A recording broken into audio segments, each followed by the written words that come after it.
स्वयं सेवक संघ, ये नाम सुनते ही आपके मन में क्या विचार आते हैं?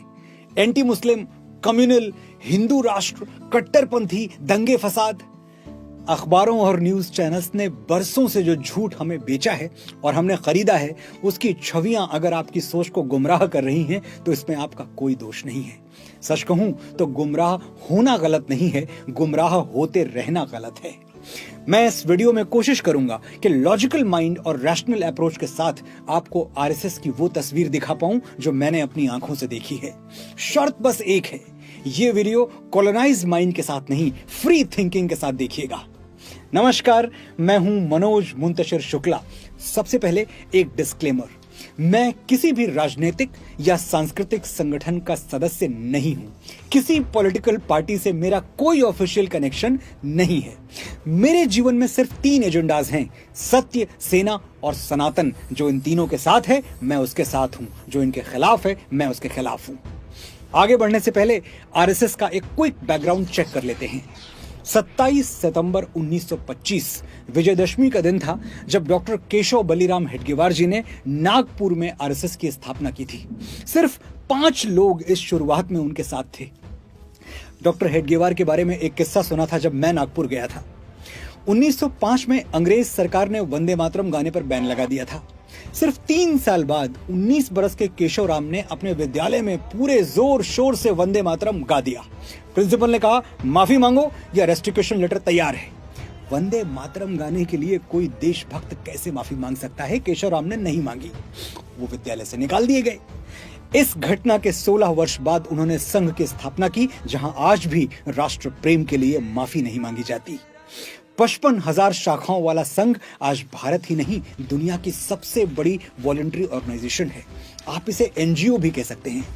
आरएसएस का फुटप्रिंट आज दुनिया के 80 से ज्यादा देशों में है और करोड़ों लोग इसके सदस्य हैं। मैं फिर से याद दिला दूं, डॉक्टर हेडगेवार ने सिर्फ 5 लोगों के साथ संघ का शुभारंभ किया था। अगले साल 2025 में संघ अपने 100 साल पूरे कर लेगा।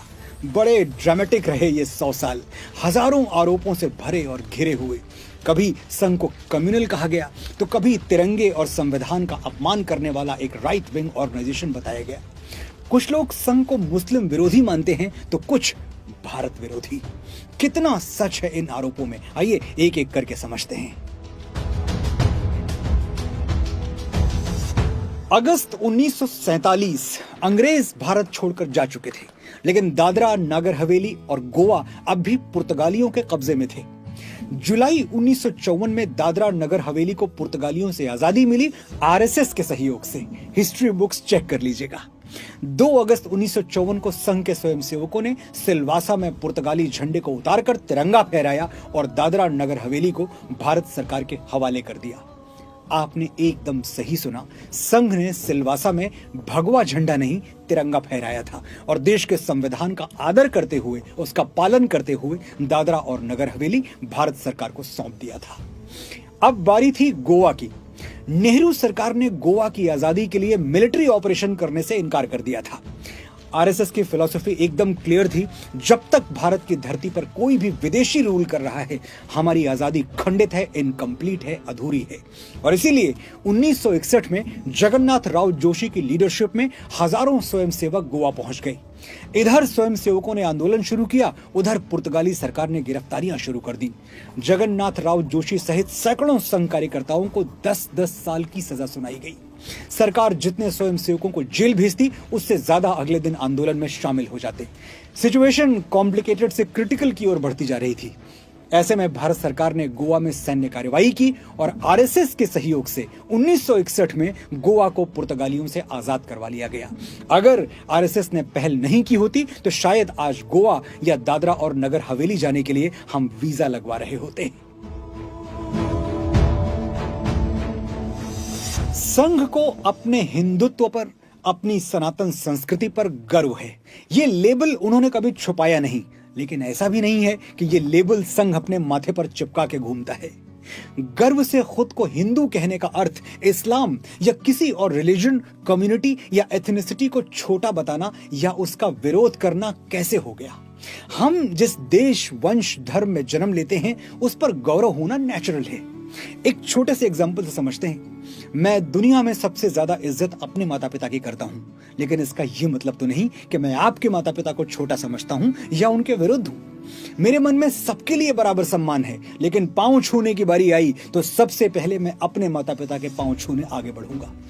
अगर मैं अपने पेरेंट्स से ज्यादा आपके पेरेंट्स को सम्मान दूं तो समझ लीजिए मैं लिबरल होने का ढोंग कर रहा हूं और अंदर से मैं एक चालाक और मक्कार इंसान हूं। जो अपने माता पिता की इज्जत नहीं करता वो किसी की इज्जत नहीं कर सकता। सिमिलरली, जो अपने देश और धर्म का सम्मान नहीं करता वो किसी के देश और धर्म का सम्मान नहीं कर सकता।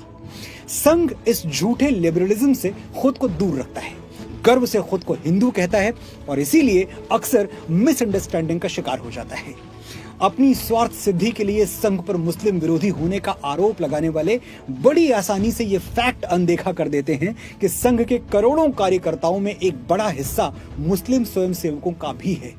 आरएसएस ने बार बार ये कोशिश की कि इस देश के लाखों राष्ट्रवादी मुसलमान एक मंच पर आए और इसीलिए 2002 में राष्ट्रीय मुस्लिम मंच एस्टेब्लिश किया, जो आज देश के लाखों नेशनलिस्ट मुस्लिमों को रिप्रेजेंट करता है।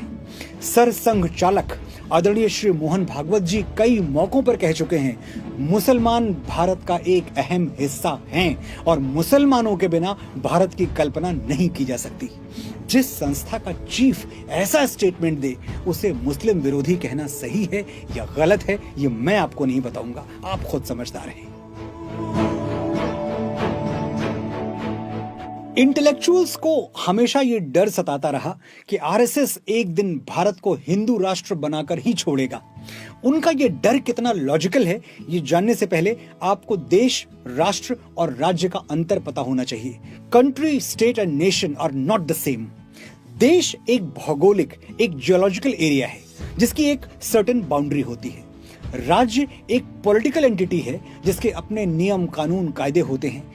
लेकिन इन सब से अलग राष्ट्र एक सांस्कृतिक पहचान, एक कल्चरल आइडेंटिटी है जो देश की सीमा और संविधान से कहीं आगे है, उसके परे है।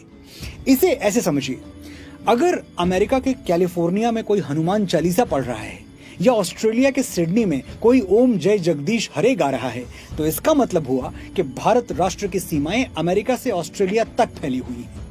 तो एक बात साफ साफ समझ लेनी चाहिए कि हिंदू राष्ट्र कोई बनाने की चीज नहीं है जो आरएसएस बनाना चाहता है। भारत हमेशा से एक हिंदू राष्ट्र था, है और हमेशा रहेगा। इससे ना किसी को डरने की जरूरत है ना घबराने की। ये तो हुआ पहला फैक्ट। दूसरा इससे भी ज्यादा इंपॉर्टेंट है। आरएसएस के समर्थक और विरोधी दोनों मानते हैं कि संघ देश में यूनिफॉर्म सिविल कोड यानी समान नागरिक संहिता का सबसे बड़ा पक्षधर है, क्योंकि संघ के बेसिक एजेंडे में यूसीसी आज से नहीं पिछले 70 सालों से शामिल है। यूसीसी का मतलब क्या है? देश के सभी सिटीजन्स के लिए एक जैसे नियम कानून, हिंदू, मुसलमान, पारसी, ईसाई, बौद्ध, जैन, सब के लिए सेम लॉ। और ये लॉ वही है जो कॉन्स्टिट्यूशन में लिखा है। आरएसएस ये नहीं कहता कि देश गरुड़ पुराण से चलेगा या आज से मनुस्मृति ही कानून है। एक देश एक कानून मैं आज तक नहीं समझ पाया कोई इसके खिलाफ कैसे हो सकता है। अभी पिछले दिनों कुछ लोगों ने बड़े विश्वास के साथ संघ वालों को अनपढ़ घोषित कर दिया। ये आरएसएस को छोटा करने का एक चालाकी भरा प्रयास था। चलिए फैक्ट चेक करते हैं कि संघ की बागडोर कितने अनपढ़ों के हाथों में रही है। संघ की स्थापना किसने की? श्री केशव बलिराम हेडगेवार एमबीबीएस थे।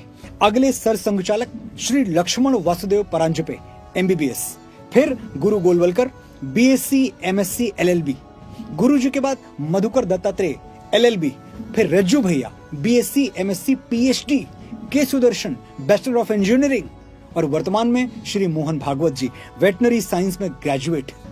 अनपढ़ कौन से गोला से आए हो भाई? मैं तो प्रार्थना करूंगा कि पूरा देश ऐसे ही अनपढ़ हो जाए।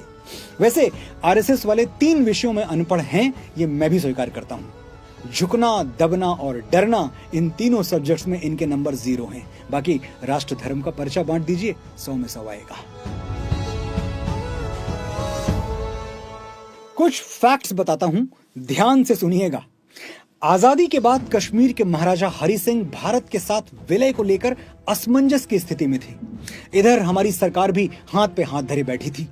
ये वो समय था जब कबायलियों के भेष में पाकिस्तानी सेना लगातार कश्मीर में घुसती जा रही थी।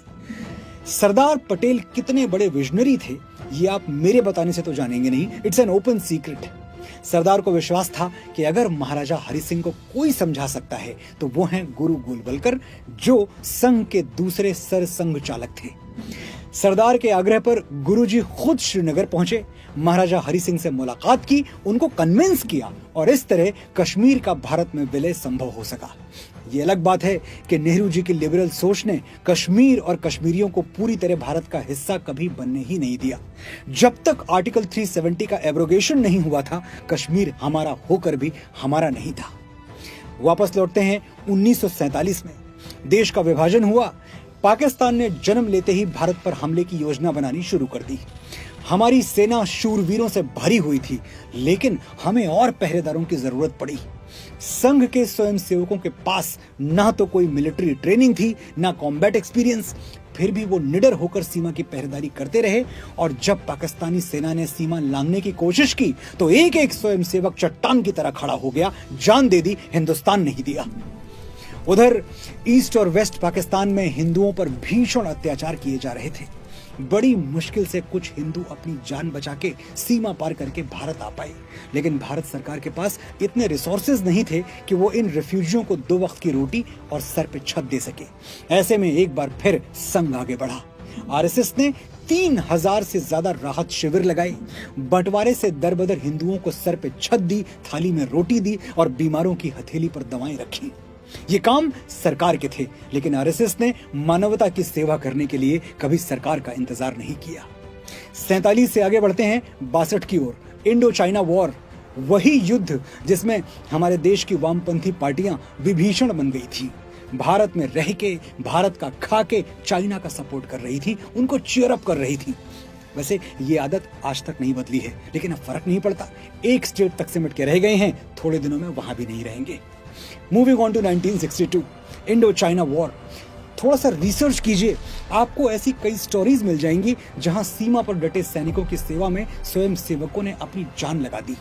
बर्फीली चोटियों पर जहां ऑक्सीजन पहुंचना मुश्किल था, वहां खाने पीने की चीजें पहुंचाई, घायल सैनिकों का इलाज किया और वीर गति प्राप्त मां भारती के सपूतों का अंतिम संस्कार पूरे सम्मान के साथ करवाया।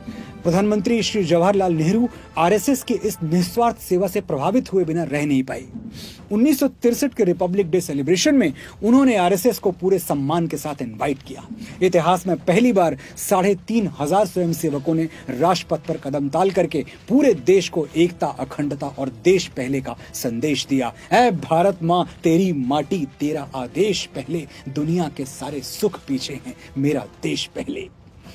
1965 में भारत पाकिस्तान के बीच एक और युद्ध छिड़ चुका था।